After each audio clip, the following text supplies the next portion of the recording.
Estamos iniciando mais um programa Saúde em Dia, aqui pela TV Plan. Hoje nosso convidado é o médico cirurgião Dr. José Osvaldo. José Osvaldo, é um prazer tê-lo aqui conosco e conversarmos um pouco, tirar as dúvidas, esclarecer muitas coisas, muitos pontos a respeito da medicina para os nossos telespectadores. O prazer é todo meu.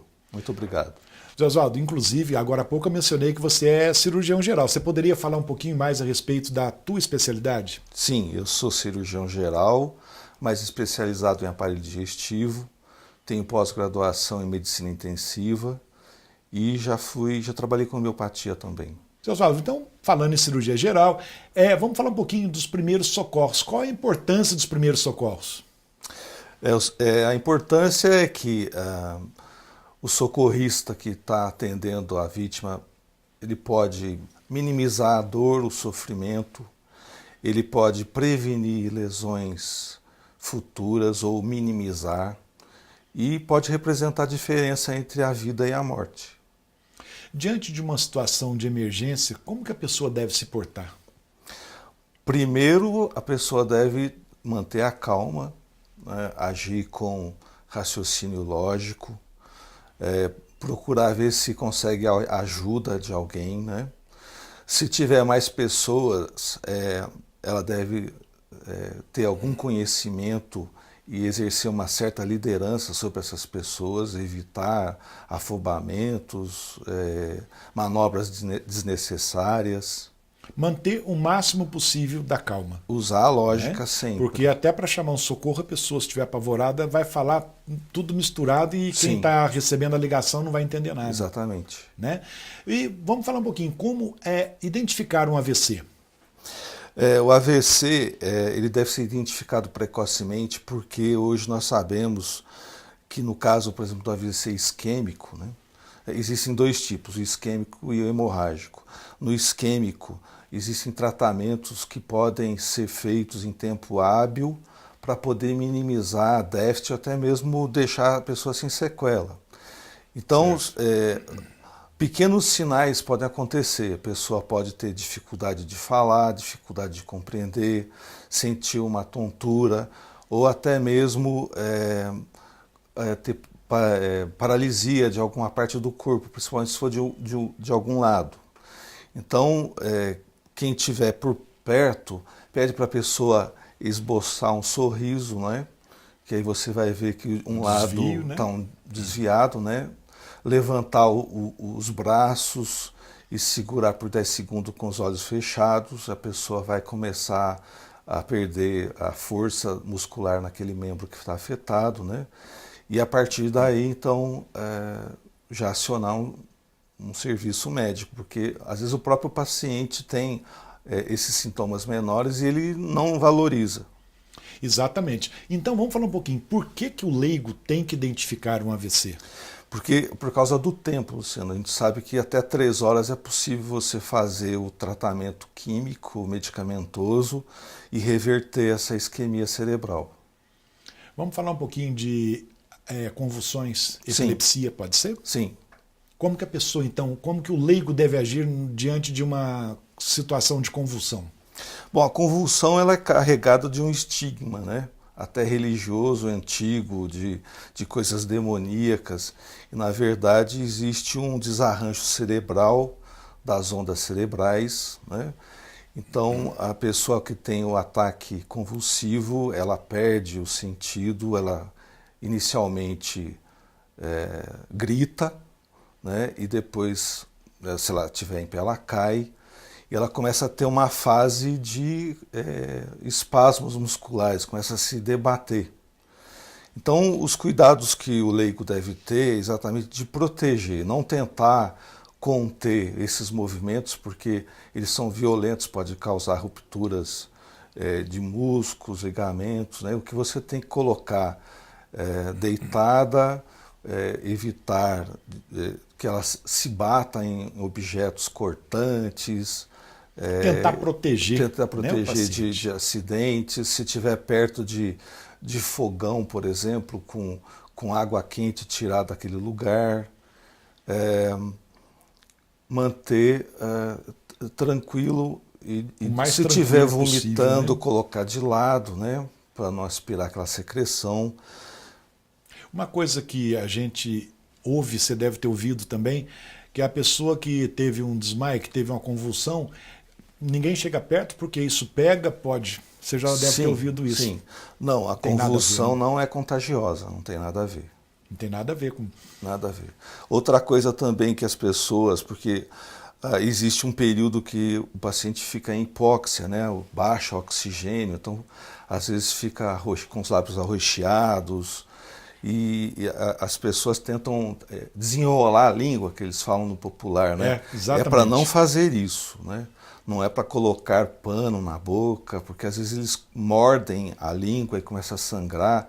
Não é para fazer nada disso, que você acaba sufocando e acaba se ferindo também. Acaba piorando a situação. Isso. Né?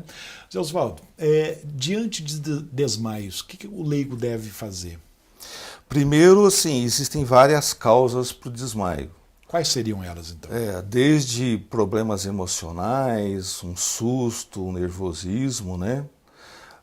Pode fazer parte também de um ataque cardíaco, de uma arritmia cardíaca, de uma pressão baixa, ou a pessoa teve uma hemorragia interna que não foi percebida, né? Uma hemorragia digestiva, por exemplo, e a pessoa então acaba perdendo sentido, né? sentido. Então, o objetivo é, se a pessoa estiver consciente, você coloca... consciente não, se ela estiver com a pele fria, você procura levantar os membros inferiores para fazer o retorno venoso, subir a pressão. Mas se a pessoa não tiver nada responsiva, deve verificar pulso aqui na carótida, né?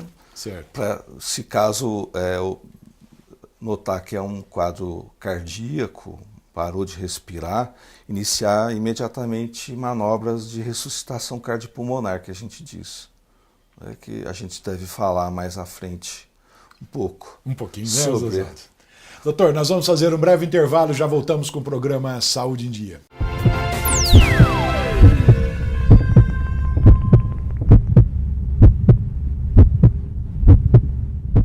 Voltamos com o programa Saúde em Dia e hoje conversando com o Dr. José Osvaldo, que é cirurgião e está falando um pouco a respeito de emergência, urgência, como o leigo deve se portar. E falando em leigo se portar, diante de fratura, o que deve ser feito? Existem, assim, basicamente dois tipos de fraturas. Uma que é considerada fechada e a outra que é aberta. A aberta é quando um metal, um objeto perfurou a pele ou o próprio osso perfurou, então você tem a exposição óssea e você não deve manusear muito ali, né?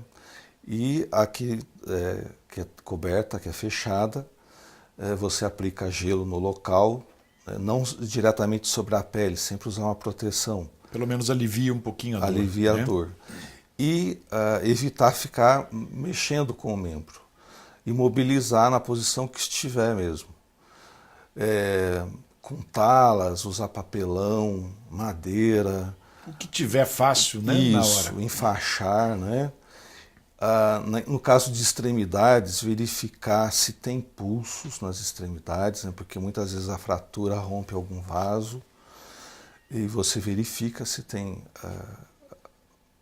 pulso. E analgésico, né? E serviço médico depois. Quando tiver suspeita de fratura de coluna, não mexer com o paciente, o que você recomenda? Fratura de coluna, não mexer mesmo, para você quietinho. não piorar, aumentar o dano, né? Que você deve estabilizar mesmo, pedir para que a pessoa fique calma, não mexer com a cabeça, principalmente no caso da coluna cervical. Ok. Zé Osvaldo, e a respeito de insolação? O que a pessoa deve... É muito frequente no nosso meio, né? País tropical, né? Pessoas de pele clara, assim, têm mais tendência para esse tipo de coisa. Você vai perceber que a pessoa tem insolação pela vermelhidão da pele, às vezes bolha, a pessoa pode ter uma queda de pressão, tontura, sede muito intensa, e existem casos que são fatais, dependendo do tempo de exposição. Porque às vezes tem pessoas que não têm um mecanismo de troca de calor que seja tão eficiente e ela reter muito, pode ter convulsão, inclusive. Certo. Esses são casos graves. Então, tirar a pessoa desse ambiente, levar para um ambiente arejado, fresco, de preferência com ventilador, elevar os membros, fazer com que ingira bastante água. E se depois de 10, 20 minutos persistir com mal-estar, náusea, vômito, também é um dos sintomas que pode acontecer, né, na insolação, chamar um serviço médico e encaminhar ao hospital. Zé Osvaldo, no caso de anafilaxia, o que vem a ser e o que tem que ser feito? Anafilaxia é uma resposta anormal frente a um agente, pode ser uma picada de inseto, um medicamento. Então, existe uma resposta do organismo em que os vasos sanguíneos perdem a capacidade de tonicidade, eles se dilatam e aí o que acontece a pressão cai abruptamente. Além disso, os sintomas graves seriam edema, começando nos lábios, na língua, nos olhos e na garganta, fechando a glote, né? Nos Estados Unidos, esses pacientes que têm já sabidamente alergia a algum medicamento, eles carregam com eles uma seringa de insulina para poder já aplicar para prevenir o choque, né, anafilático. Mas o que deve ser feito, o paciente deve, se tiver algumas substâncias pulseiras, alguma coisa assim, informando que tem problema com determinada substância. E para o socorrista ficar sempre atento mesmo com relação à respiração mesmo, porque pode necessitar de respiração boca a boca, massagem cardíaca no caso de parada, né? E sempre está procurando ajuda para ficar sempre atento para isso, para socorrer rápido. E a respeito de ferimentos e abrasões, o que fazer? Higiene, lavar com água e sabão, né? As abrasões são doloridas, mas lavar com água em temperatura ambiente, colocar um pano limpo, nada de ficar aplicando pomadas que não sabe para que serve, pasta de dente. Passa uma pomadinha que resolve, né? Pó de café. E a respeito das queimaduras, que podem ser térmicas, elétricas, né? Químicas, o que deve fazer? E também com relação à extensão da queimadura, né? Porque uma queimadura assim, de mais de 15% da área corporal é uma queimadura grave, né? Tá. Precisa de atendimento. Mas assim, de imediato, nas térmicas, você joga a água em temperatura ambiente, procura durante 10, 15 minutos, procura, se a pessoa estiver bem, já hidratar bastante, dar algum analgésico, né? As elétricas são as mais graves porque você tem ponto de entrada e de saída da corrente elétrica e aí você acaba vendo somente pequenas áreas, né? E pode levar a uma parada cardíaca. Então a pessoa tem que estar apta para fazer também os primeiros socorros enquanto pede ajuda, fazer uma ressuscitação cardiopulmonar, massagens cardíacas, ventilação. E nos casos de química, retirar, né, as roupas, tirar do local onde ela se encontra para não acabar se intoxicando mais, queimando mais no caso, né? Livrar e lavar sempre com bastante água, na temperatura ambiente. E o socorrista também tem que tomar os cuidados, né? Sim, para não se queimar também. Se queimar também. Né? Doutor, a respeito de acidentes automobilísticos, o que o leigo deve fazer? Você está numa estrada, tem um acidente, ou mesmo na cidade? Manter a calma, né? Se tiver alguém para ajudar também, pedir por ajuda, né? Chamar atendimento médico, em muitas regiões tem o SAMU, o Corpo de Bombeiros, procurar, você tem que também se cuidar com relação ao acidente, né, e das pessoas que vão ajudar, para não se colocar em risco também. Exatamente. Né? E principalmente dar os primeiros atendimentos, que no caso seria verificar se a pessoa está respirando, a primeira coisa, ver via aérea, tentar desobstruir, imobilizar a coluna cervical, né, se for retirar o acidentado de dentro do carro, tirar do local, né, com cuidado. Com cuidado, né? No caso, como você falou agora há exatamente. pouco, a respeito de fratura, principalmente de coluna, né? Tomar devido Você cuidado. imobilizar a coluna cervical, verificar pulsos, o nível de consciência, né? E pedir ajuda o quanto antes. Pedir ajuda, mas nesses casos não se deve dar nada para a pessoa ingerir. Certo. Doutor, nós vamos fazer um breve intervalo, já voltamos com o programa Saúde em Dia.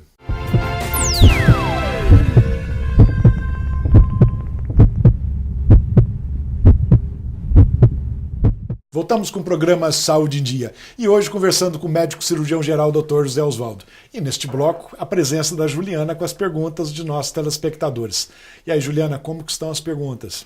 Olha, doutor, recebi várias perguntas aí dos nossos telespectadores, até porque são assuntos, na verdade, de extrema importância, de como devemos agir diante de uma situação de emergência. Exatamente. Né? Porque às vezes, igual eu falo, nós leigos, né, estamos despreparados, né, a socorrer alguém que está ali precisando. Então é bom essas informações para que a gente possa aprender também, no caso de emergência, a gente... E não apavorar. E não apavorar, né? E poder ajudar a pessoa que está ali, né, passando por um momento difícil, né? Exatamente. Gostaria de convidar os nossos telespectadores para mandarem suas perguntas, sugestões de temas para ser abordado aqui no nosso programa, através do e-mail drluciano@programasaudeendia.com.br. Curtam a nossa página no Facebook e no Instagram, Programa Saúde em Dia. Se você quiser mandar algum tema para ser abordado no programa, ou alguma sugestão, ou até mesmo alguma dúvida, pode enviar através do WhatsApp do Dr. Luciano, no telefone 35 99142 2421. Deixando claro que todos que enviarem suas perguntas será mantido em sigilo por questões éticas. É isso mesmo, né, Juliana? Dr. José Osvaldo, é uma coisa que a gente, pelo menos na cidade, é mais difícil de se ver, uma picada de cobra. O que o leigo deve fazer para socorrer a vítima? Primeiro, se puder identificar ou pegar o animal para levar para identificação, seria importante, desde que não corra risco, né? Mas existem algumas coisas simples, como deixar em repouso, pedir para que a pessoa não fique agitando, se movimentando, porque quanto mais ela fizer isso, mais rápido o veneno vai circular. E também tem algumas coisas que não se deve fazer, como garrotear o membro para evitar que o veneno não suba, cortar o local da picada para tentar sugar o sangue e o veneno daquele lugar. Isso são coisas que não deve fazer. Certo, isso é importante saber, né, pelo menos para o leigo. E vamos pensar na mordidas de animais em geral, sem ser a cobra, você explicou. E outros tipos de animais, tipo cachorro ou qualquer outro tipo de mordida, o que deve fazer? A limpeza do ferimento com água e sabão. O grande problema da mordida de mamíferos é a transmissão da raiva, que pode acontecer mesmo em cães que foram vacinados. Cerca de 5% dos cães vacinados não são imunizados. Certo. Né? E o vírus ele tem uma particularidade, ele causa encefalite, inflamação do cérebro, só que para chegar até ao cérebro ele percorre os nervos, não a via sanguínea. Então ele acaba enganando o nosso sistema imunológico. Então não deve sacrificar o animal em hipótese nenhuma. Pelo para contrário, manter observação, cães e gatos por pelo menos 10 dias, porque nós temos aí a raiva, depois que acomete o cérebro, causando encefalite, ela pode ser fatal em mais de 90% dos casos. Então a profilaxia seria a vacina antirrábica e o soro antirrábico, que é aplicado no hospital conforme orientação médica e dependendo da área e das lesões. Mas a princípio é isso, não sacrificar o animal e cuidado da ferida, né? Lavando com água e sabão, porque o sabão consegue, de alguma forma, diminuir a carga viral se o animal estiver contaminado. Doutor, vamos passar para as perguntas dos nossos telespectadores? Vamos lá, Juliana? Vamos sim, doutor. Doutor José Osvaldo, qual ou quais cuidados diante de um afogamento Temos que puxar a vítima pelo cabelo? Não, de jeito nenhum. A gente sempre ouve isso, né, Zé Osvaldo? Afogamento, se você presenciou e viu que não foi um mergulho, você pode tirar a vítima da água e iniciar manobras de respiração boca a boca, né? No caso de bebês, você vai acoplar a boca no nariz, a sua boca no nariz e na boca da criança, e você vai jogar a quantidade de ar que encontra na sua boca, nada mais que isso. No adulto, você vai fazer uma inspiração profunda e soprar todo o ar. Agora, alguns cuidados, né? Muitas vítimas de afogamento foram de mergulhos, então pode ter realmente trauma cervical. Se você presenciou um mergulho ou você não sabe se aconteceu isso, então você deve tomar cuidado também com a coluna cervical, né? Você tem que imobilizar, tirar da água com essa imobilização, né? E imediatamente iniciar essas manobras de ressuscitação. Dr. José Osvaldo, como podemos identificar uma parada cardiorrespiratória? Bom, primeiramente, perda da consciência. Você vai checar a respiração colocando o ouvido próximo ao nariz da pessoa. Se você tiver um espelhinho, um vidro, você coloca próximo para ver se embaça, né, a pessoa que está respirando. E basicamente o pulso da carótida, que é a artéria aqui, né? Você não encontrou nada dessas coisas, você já pode... Você identificou uma parada cardiorrespiratória. Dr. José Osvaldo, a próxima pergunta eu acho que a maioria das pessoas tem dúvida. Nadar, tomar banho após o almoço ou jantar pode causar congestão? Banho não. Agora sim, o termo congestão não existe cientificamente. O que acontece é que a pessoa passa mal após a alimentação, porque todo o sangue está desviado, principalmente para o aparelho digestivo. E a pessoa, ao fazer atividade física, não só nadar, né, ela pode vir a passar mal. E no caso, ela pode ter perda de consciência, ter náusea e vômito, aí estando dentro da piscina ou de um rio, ela pode se afogar. Tomar cuidado aí. É isso aí. Dr. José Osvaldo, como a Juliana acabou de perguntar a respeito da parada cardiorrespiratória, que manobra o leigo poderia fazer para melhorar essa situação? Seriam as massagens cardíacas, né?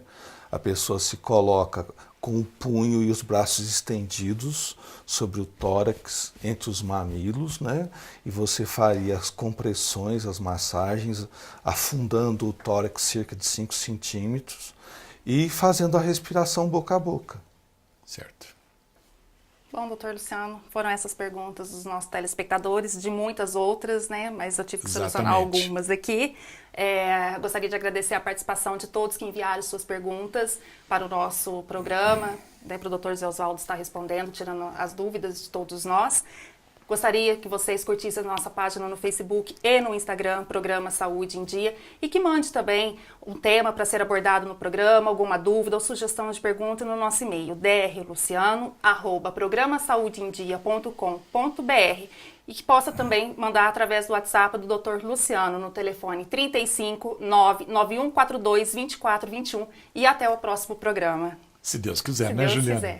Doutor, você pode deixar uma mensagem, antes de encerrarmos, uma mensagem para os nossos telespectadores? Bom, eu gostaria de agradecer essa oportunidade, né? E o objetivo desse tema é exatamente poder ajudar essas pessoas, porque geralmente o socorrista é um ente querido, né, que está vendo um sofrimento e às vezes acaba tomando medidas que, ao invés de ajudar, acaba prejudicando. É isso aí. Doutor, muito obrigado pela presença. Juliana, muito obrigado pela presença. Chegamos então ao final de mais um programa Saúde em Dia, aqui pela TV Plan. Fiquem com Deus e até a próxima semana.